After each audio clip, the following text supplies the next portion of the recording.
व्हर्साटाईल cultural foundation तर्फे 28 February आणि 1 मार्च या कालावधीत कसबा बावड्यातील लक्ष्मी विलास पॅलेस या ठिकाणी कालाब्धी या चित्र आणि शिल्प प्रदर्शनाचं आयोजन करण्यात आलंय। देशभरातील 100हून अधिक कलाकारांनी आपल्या कलाकृती या प्रदर्शनात सादर केल्या आहेत। कलेचं संवर्धन व्हावं, त्याचबरोबर उदयोन्मुख कलाकारांना राष्ट्रीय पातळीवर आपली कला सादर करण्याची संधी मिळावी या उद्देशानं व्हर्साटाईल कल्चर फाउंडेशनच्या वतीनं या प्रदर्शनाचं आयोजन करण्यात आलंय। मुख्य जिल्हा न्यायाधीश NV न्हवकर यांच्या हस्ते या प्रदर्शनाचं उद्घाटन करण्यात आलं। सोशल वेलफेअरच्या अध्यक्षा सौ प्रतिमा सतेज पाटील, प्राचार्य अजय दळवी, प्राचार्या अस्मिता जगताप, बीना जनवाडकर, अमृता जनवाडकर, मानवी कामत, देवीना घाटगे, रीमा करजगार, ग्रीष्मा नाईक, अमर भोसले यांच्यासह मान्यवर यावेळी उपस्थित होते। कलाब्धी प्रदर्शनात देशभरातील कलाकारांनी आपल्या कलाकृती सादर केल्यात। मी आज इथं कलाब्धीच्या निमित्तानं भारतीय न्यायदेवता सांगाल आपण जी न्यायदेवता आतापर्यंत मानतोय किंवा ती पुजतोय ती ॲक्च्युली रोमन आहे। भारतीय न्यायदेवता अशी एक खूप दिवसापासून हे होतं, इच्छा होती की भारतीय शैलीत ती न्यायदेवता आपण साकारायची। कलाब्धी कार्यक्रमातून बरेच शिल्पकार, चित्रकार, बरेच आर्टिस्ट एकत्र येऊन काम करतात, ते आनंद एक मोठा आहे, वेगळा आहे। कोल्हापूर ही कलानगरी असल्यामुळे कलाकारांचं आकर्षण जास्त होतं। कोल्हापूरमध्ये आकर्षण जास्त होतं। कोल्हापूरला कलानगरी म्हणून ओळखले जाते। भारतीय संस्कृती परंपरा जे पूर्वीपासून चालत आहे, किंवा आपली कला असू दे, दळणवळणाचं असू दे, साहित्य, हे आपली जुनी कला एक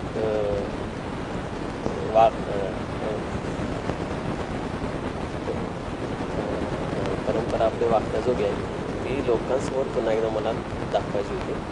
निर्मिती सुतार आणि त्यांच्या टीमनं बदल घडवणं या संकल्पनेवर सादर केलेली कलाकृती लक्षवेधी ठरतीये।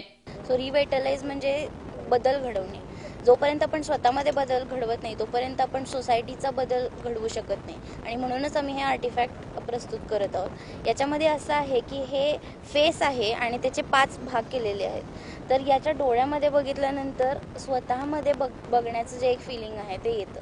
स्वतःमध्ये बघितल्यानंतर आपल्याला आपले प्रोज कॉन्स दिसतात आणि त्यानंतर आपण सोसायटीमध्ये बदल घडवू शकतो। आणि म्हणूनच आम्ही हे वेगवेगळे वेस्ट मटेरियल्सपासून हे 5 थर तयार केलेले आहेत। म्हणजे वेस्ट न्यूजपेपर, त्यानंतर सुतळी, परत जे टब जुने असतात त्याच्यापासून हे सगळं तयार केलेलं आहे। आणि हे एक्सप्रेशन्स तयार होतात, म्हणजे 9 रस जे आहेत आपले, राग, लोभ, हॅपीनेस, ते सगळे रस याच्यातून दाखवायचा प्रयत्न केला आहे। म्हणजे ते अल्टर केल्यानंतर एक स्वतःमध्ये एनर्जी निर्माण होईल आणि मग आपण सोसायटीमधलं बदल घडवू शकतो। कलाब्धीच्या माध्यमातून प्रतिथयश तसंच नवोदित कलाकारांना आपल्या कलेचं सादरीकरण करण्याची संधी मिळतेय। याच संधीचा लाभ घेत 6वी मध्ये शिकणाऱ्या मंदार लोहार या बाल शिल्प कलाकारानं भारतीय संस्कृतीतील गुरु शिष्याच्या नात्यावर प्रकाश टाकणारं शिल्प या प्रदर्शनात सादर केलंय। मला लहानपणीपासून हे काम करण्याची आवड आहे आणि हा विषय भारतीयत्व या विषयावर माझ्या बाबांनी मला कन्सेप्ट सांगितलेली आहे।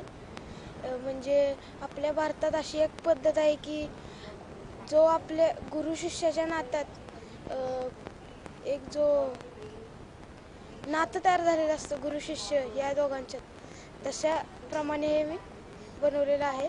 कोल्हापूरच्या कलाक्षेत्राला या प्रदर्शनामुळे चालना मिळण्यास मदत होणार आहे।